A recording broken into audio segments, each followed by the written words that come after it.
Por el fondo de un verdeante valle tropical se extendía la ciudad de Armero, con sus hermosas y blancas casas coloniales con techos de teja, en una de las zonas más fértiles de Colombia.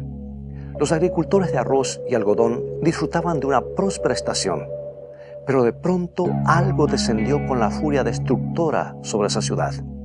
En pocos segundos desaparecieron 20.000 personas, y después del desastre, los pocos sobrevivientes se preguntaban si estaban presenciando el fin del mundo.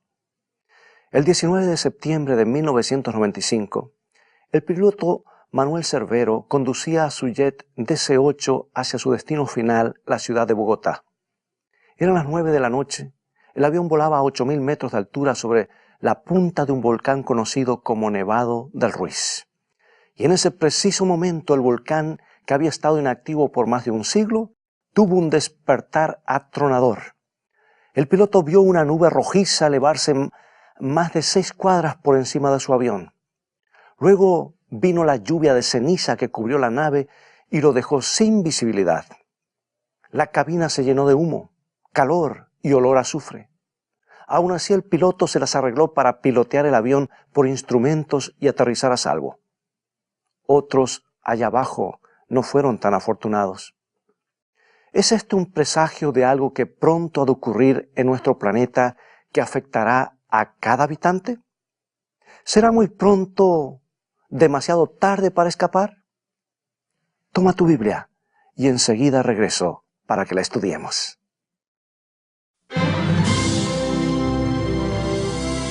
Está escrito.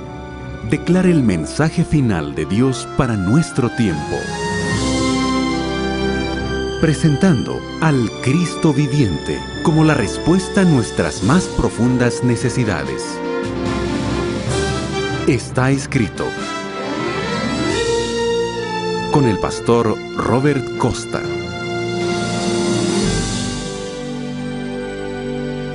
Muy tarde para escapar. En la ciudad de Armero, al pie del volcán, el alcalde estaba hablando con un amigo radioaficionado. Al principio comenzó a hablar calmadamente de la ceniza y las piedras que estaban cayendo en la ciudad. De pronto gritó: «Espera un momento, creo que la ciudad se está inundando». Y esas fueron sus últimas palabras. Germán Acosta se encontraba durmiendo en su hogar con su padre y 4 hermanos cuando un aluvión de lodo arrasó con ellos. Germán oía cómo los enormes cantos rodados chocaban contra las paredes y las puertas de la casa. La familia corrió escaleras arriba para refugiarse sobre el techo, pero mientras subían, una pared cayó sobre su padre, dejándolo atrapado. Y con esfuerzos frenéticos en medio del lodo, los muchachos lograron rescatar al padre, pero hora más tarde falleció vomitando sangre. Esa noche, Rosa María se hallaba en su casa con sus 2 niños. Lo primero que escuchó fueron los retumbos de la tierra. Luego, según recuerda ella, el aire pronto se volvió pesado. Olía a azufre.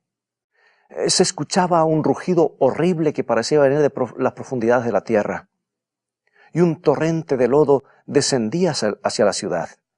Rosa María escuchó cómo las casas de más abajo se desplomaban en la oscuridad. Afortunadamente su casa estaba en una colina. Tomó a sus niños y se subió al techo. Y bajo la pálida luz de la luna contemplaron horrorizados cómo el 80% de la ciudad se desvanecía ante sus ojos bajo una ola de lodo. Y Rosa dijo: parecía esto el fin del mundo. Más tarde los científicos reconstruyeron los hechos de esa noche terrible. El Nevado del Ruiz había lanzado 2 poderosas explosiones de vapor y ceniza a la atmósfera. Pero la erupción no fue de lava.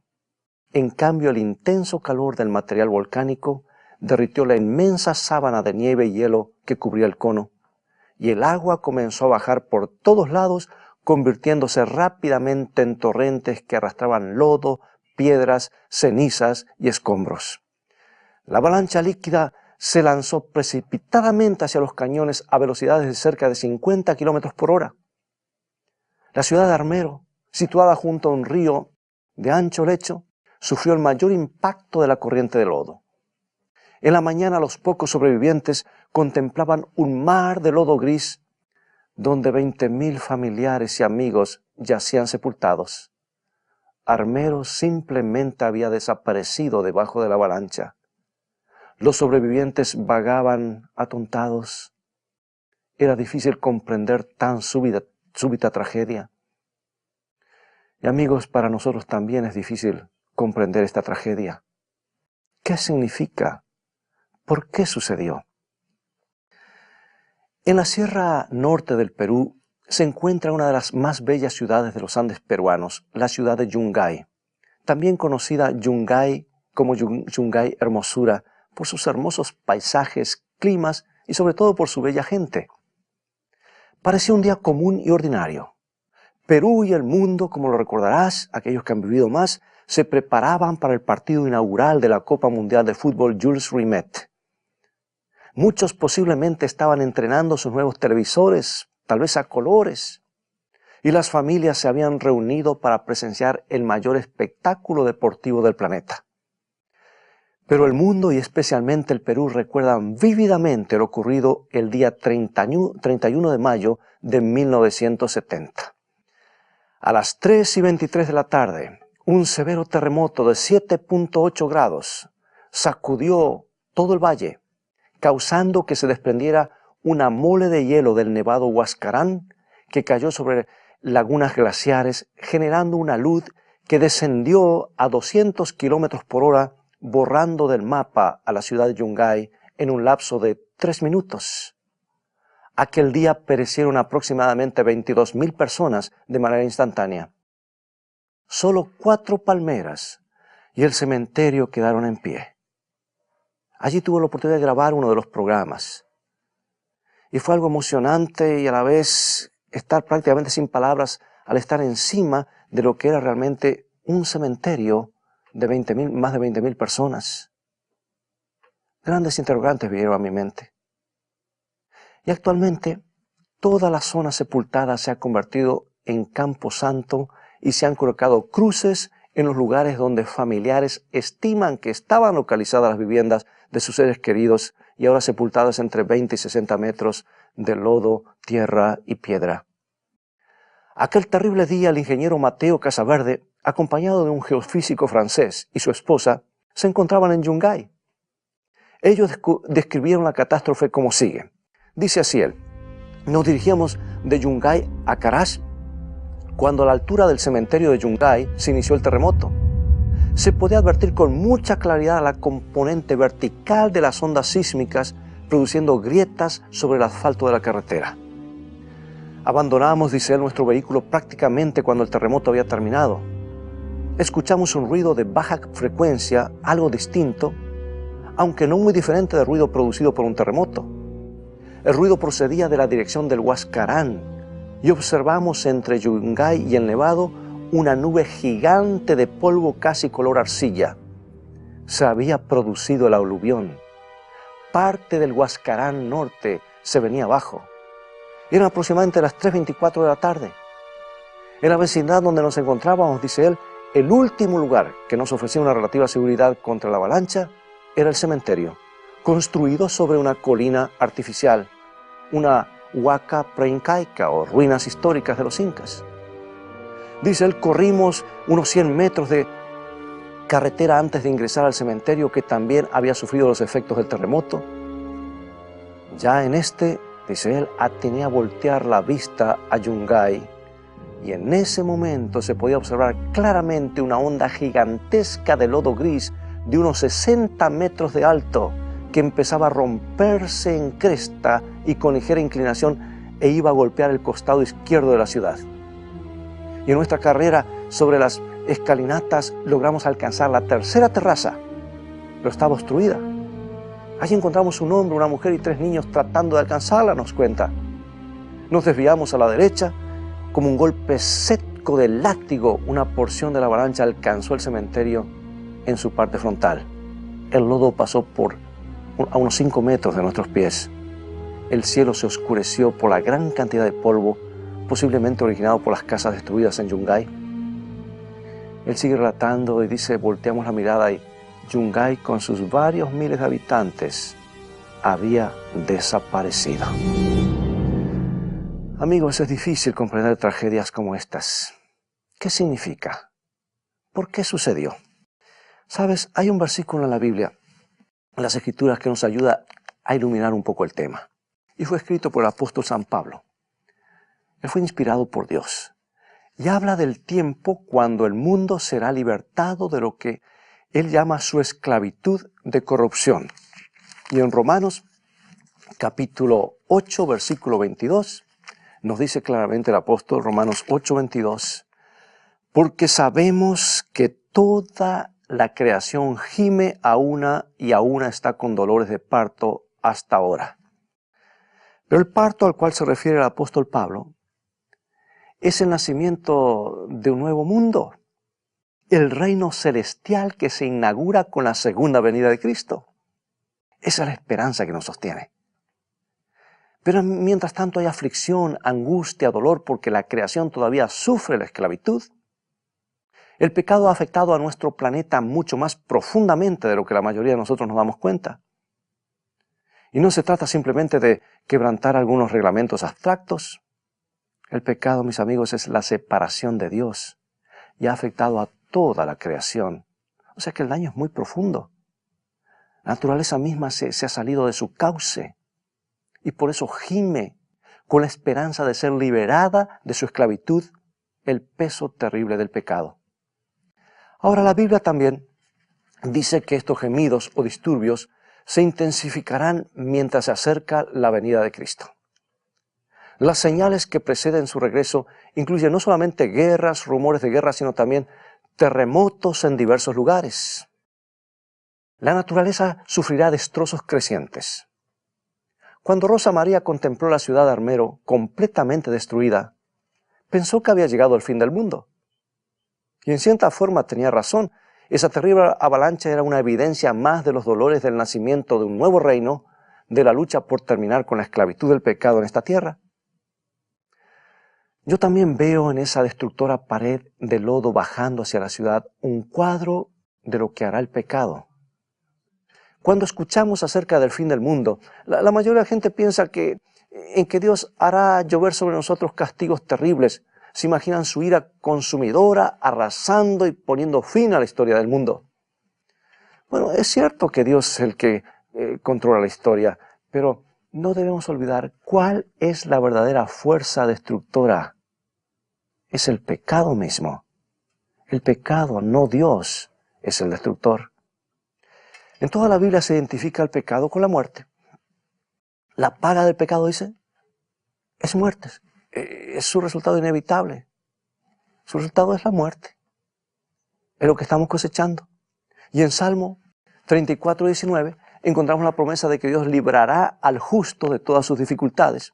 Y luego en el versículo 21 dice que matará al malo la maldad. Y eso está muy claro, ¿no es cierto? El mal es el destructor. Y el libro de Romanos comienza con un detenido estudio de la ira de Dios y el juicio. Pero es interesante notar cómo se define esa ira. En el primer capítulo de Romanos se menciona 3 veces que Dios entrega a los malvados. Dice que los entrega a sus deseos pecaminosos, los entrega a las pasiones vergonzosas, en fin, los entrega a una mente reprobada. Y aquí vemos cómo Dios muestra su ira retirándose de los que no se arrepienten. Con tristeza los abandona porque ellos no abandonaron el pecado. Y así cosechan los resultados: degradación y por fin la destrucción final. Ahora, aclaremos algo acerca del fin del mundo. El pecado es destructor. Solamente cuando Dios se ve forzado a retirar su mano y permitir el mal, entonces el desastre recae sobre nosotros. Amigo y amiga, ponte a pensar, el pecado es tan peligroso como el alud que sepultó a Armero y a Yungay. Es mortífero y nuestro mundo se está llenando de él. Pero a veces es difícil mirar el peligro, por alguna razón parece que estamos inmunizados. Los negocios turbios son comunes, todos tienen un ángulo, nos acostumbramos a ellos, la gente sufre a nuestro alrededor, pero ¿qué podemos hacer? Nos acostumbramos a ello. Aún los comediantes presentan en la TV bromas sugestivas, todos se ríen y nos acostumbramos a ello. Sabes que las Escrituras nos piden que nunca nos acostumbremos al mal. En ella siempre se muestra el pecado como un completo desastre. Declara que el orgullo, la lascivia, la calumnia, la codicia son cosas de las cuales debemos huir. Debemos alejarnos, no nos conviene contemporizar con ningún tipo de transgresión. Por supuesto, la mayoría de nosotros estamos de acuerdo con todo esto. Sí, deberíamos purificarnos. Sabemos que hay males que tenemos que enfrentar, pero un número alarmante de personas lo está dejando para después. Esperan una ocasión mejor. Esperan hasta tener más edad. Esperan algo que los empuje al arrepentimiento. Pero amigos, algo está sucediendo mientras esperamos. El pecado no se queda quieto, va en aumento, se fortalece como una luz inmenso. Algo de lo más trágico en el desastre de Armero y de Yungay fue que muchos de sus habitantes pudieron haberse salvado. Los científicos habían estado descubriendo señales que indicaban que el Nevado del Ruiz podría tener una erupción y que la ciudad de Yungay, que ya había pasado por la misma tragedia 3 veces, les advirtieron que estaba en zona peligrosa. El volcán había estado soltando humo un año antes del desastre. En 2 ocasiones, el cráter escupió una lluvia de piedras y ceniza. Las autoridades habían advertido a las ciudades cercanas y trazaron planes para evitar un desastre. Diseñaron mapas que mostraban los lugares que posiblemente serían más afectados por los aludes en caso de una erupción. Y tenían mucha razón. El Instituto Geológico Nacional había recomendado la evacuación de las ciudades situadas al pie del volcán. Y específicamente se refirieron a Armero como una de las ciudades que corrían mayor peligro. Y se invitó incluso a un grupo de científicos italianos para que estudiaran el asunto, los cuales presentaron un informe donde decían que se avecinaba una erupción extremadamente peligrosa. Y como resultado, las autoridades establecieron 3 grupos de expertos que enfrentaran esta amenaza. Uno para controlar la actividad volcánica, otro que recopilara información en cuanto a lo que la erupción podía hacer, y un tercero para que formulara un plan de emergencia. Todo este trabajo se hizo meses antes de ocurrir el desastre. Se aceptó el peligro, se trazaron los planes preventivos, hasta se dibujaron mapas exactos de los posibles aludes. Y sin embargo, nadie estaba preparado cuando la ola de lodo arrasó con Armero. Los planos estaban todavía en el papel. Nada se había implementado. Nadie sabía con exactitud cuándo sería la erupción del volcán. Y los habitantes insistieron en postergar la evacuación. Mucha gente sabía lo que deberían hacer y sin embargo nadie lo estaba haciendo. Nadie buscó terrenos más altos cuando llegó el desastre. Como lo describió un científico, dice, el volcán hizo erupción demasiado pronto. Demasiado pronto. Cuánta tragedia encierran esas palabras. Y al imaginarse ese mar de lodo que enterró esa ciudad colombiana, nuestros hermanos de Colombia, uno se pregunta, ¿vendrá el fin del mundo demasiado pronto para algunos? ¿Ocurrirá la segunda venida de Cristo demasiado pronto? ¿Lo será para los que se aferren todavía al pecado? ¿Lo será para los que posponen su arrepentimiento, para los que han decidido esperar un poco más? Si no buscamos terrenos más altos, seremos arrasados por la convulsión final del pecado en esta tierra, como fue enterrada en un mar de lodo la gente de Armero. No será suficiente poseer todos los mapas. No será suficiente conocer los peligros y hacer los planes correctos. Eso en sí no será suficiente. Tampoco importará que sepamos todos los desastres que ocurrirán en los días finales. Lo único que importará será esto: haber actuado, escogido los terrenos más elevados de Dios. ¿Recuerdas el relato que se encuentra en Génesis en cuanto a la huida de Lot de la ciudad de Sodoma? Sodoma había llegado a ser famosa por su decadencia. Toda la ciudad estaba saturada del mal. Y ese mal había comenzado a infiltrarse en la familia de Lot. Y cuando los ángeles llegaron para advertirles que Sodoma iba a ser destruida, ellos vacilaron, se demoraron. El pecado debe haber tenido una influencia hipnótica sobre ellos. Finalmente, los ángeles tuvieron que tomar a Lot, su esposa, a sus 2 hijas, para sacarlos de esa ciudad corrupta. Cuando estaban en las afueras, los ángeles les dieron este urgente mensaje que encontramos en Génesis capítulo 19, versículo 17. Escapa por tu vida, no mires tras ti, ni pares en toda esta llanura, escapa al monte, no sea que perezcas. Una luz de fuego descendía hacia la perversa ciudad de Sodoma. Lot tenía que buscar inmediatamente las alturas, tenía que actuar ahora. Era demasiado peligroso demorarse. Amigos, el pecado es muy seductivo. El ángel les advirtió que no deberían mirar, ni siquiera mirar para atrás, sino enfilar hacia arriba.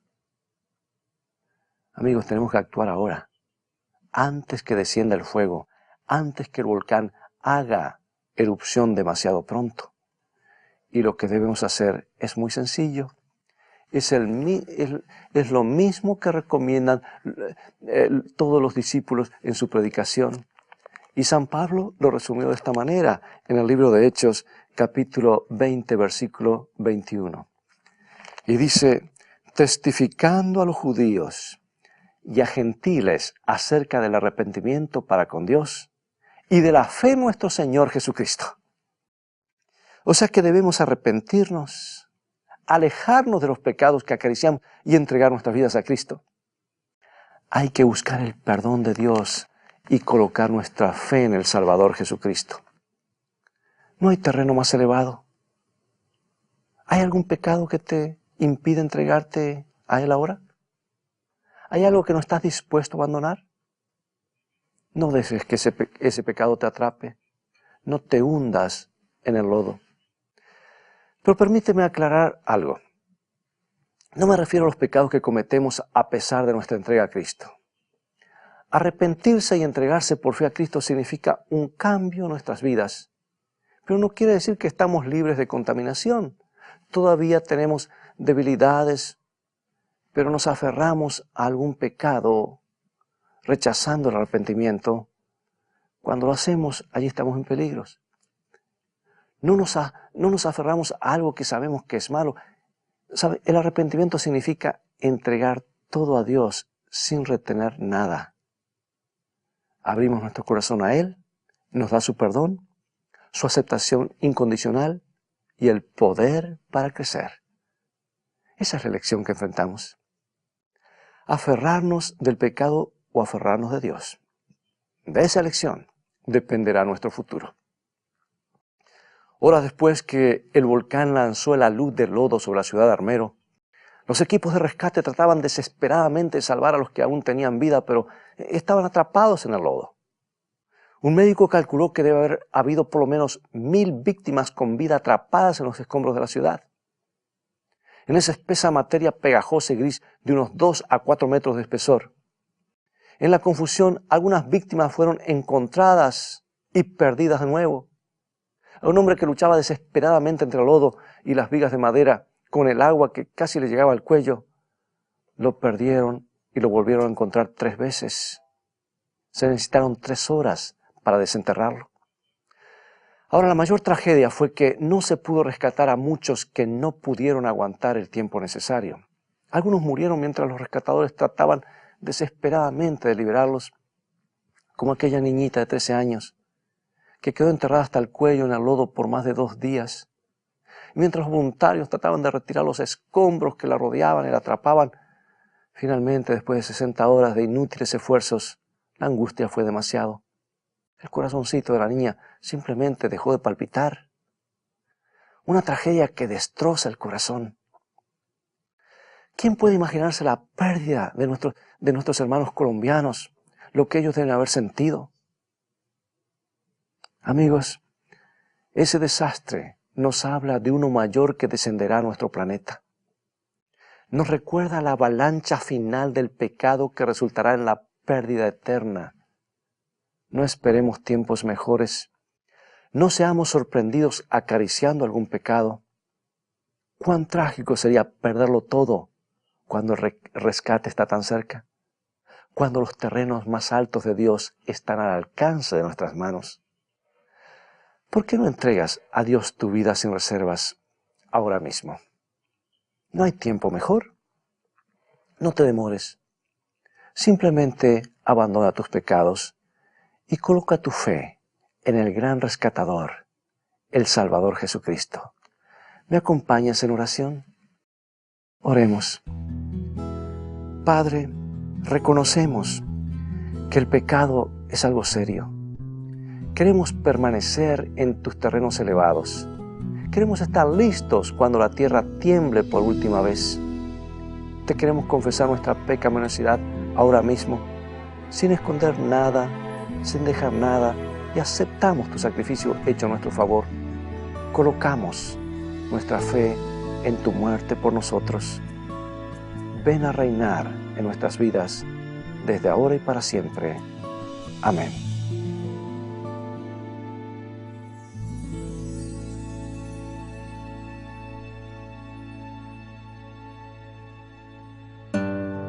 Visítanos en nuestro sitio de internet estaescrito.tv, donde obtendrás una variedad de materiales, libros y estudios bíblicos que te ayudarán en tu caminar diario con Dios. Podrás bajarlos gratuitamente por internet. Visítanos ahora mismo en estaescrito.tv. Dios te bendiga y recuerda, tú vales mucho para Jesús. Él te ama más de lo que puedas imaginar. Bueno, es todo el tiempo que tenemos por hoy. Ya ha llegado el momento de despedirnos. Esperamos que el programa de hoy haya sido una bendición en tu vida. Y te invitamos a continuar estudiando. Visítanos en nuestro sitio de internet estaescrito.tv, donde podrás obtener una variedad de materiales y estudios bíblicos, como también podrás ver los programas anteriores. Te invito también a que pases la voz y le comuniques a otros que entren en ese sitio, en esa página, porque de esta manera no solamente estarás viendo este canal, sino a la vez tú te estarás transformando en un canal de bendiciones para otros, en alguien que transmite el mensaje de Dios, las buenas nuevas de que Jesús viene pronto y que debemos prepararnos. Dios te bendiga y te guarde en su amor. Y recuerda, escrito está, no solo de pan vivirá el hombre, sino de toda palabra que sale de la boca de Dios.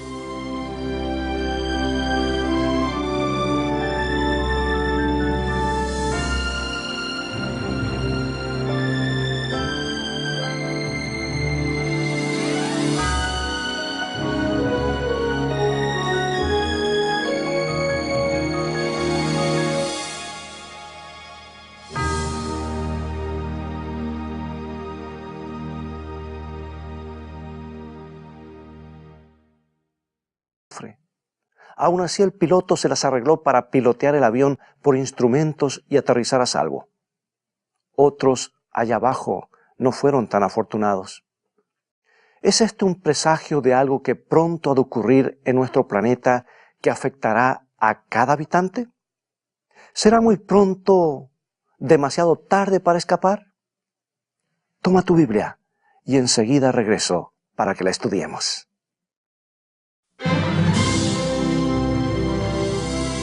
Está escrito.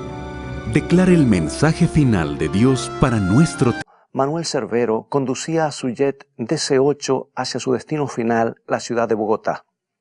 Eran las 9 de la noche. El avión volaba a 8.000 metros de altura sobre la punta de un volcán conocido como Nevado del Ruiz. Y en ese preciso momento el volcán, que había estado inactivo por más de un siglo, tuvo un despertar atronador. El piloto vio una nube rojiza elevarse más de 6 cuadras por encima de su avión. Luego vino la lluvia de ceniza que cubrió la nave y lo dejó sin visibilidad. La cabina se llenó de humo, calor y olor a azufre. De pronto gritó: «Espera un momento, creo que la ciudad se está inundando». Y esas fueron sus últimas palabras. Germán Acosta se encontraba durmiendo en su hogar con su padre y 4 hermanos cuando un aluvión de lodo arrasó con ellos. Germán oía cómo los enormes cantos rodados chocaban contra las paredes y las puertas de la casa. La familia corrió escaleras arriba para refugiarse sobre el techo, pero mientras subían, una pared cayó sobre su padre, dejándolo atrapado. Y con esfuerzos frenéticos en medio del lodo, los muchachos lograron rescatar al padre, pero por el fondo de un verdeante valle tropical se extendía la ciudad de Armero, con sus hermosas y blancas casas coloniales con techos de teja, en una de las zonas más fértiles de Colombia. Los agricultores de arroz y algodón disfrutaban de una próspera estación, pero de pronto algo descendió con la furia destructora sobre esa ciudad. En pocos segundos desaparecieron 20.000 personas, y después del desastre, los pocos sobrevivientes se preguntaban si estaban presenciando el fin del mundo. El 19 de septiembre de 1995, el piloto Tiempo. Presentando al Cristo viviente como la respuesta a nuestras más profundas necesidades. Está escrito. Con el pastor Robert Costa.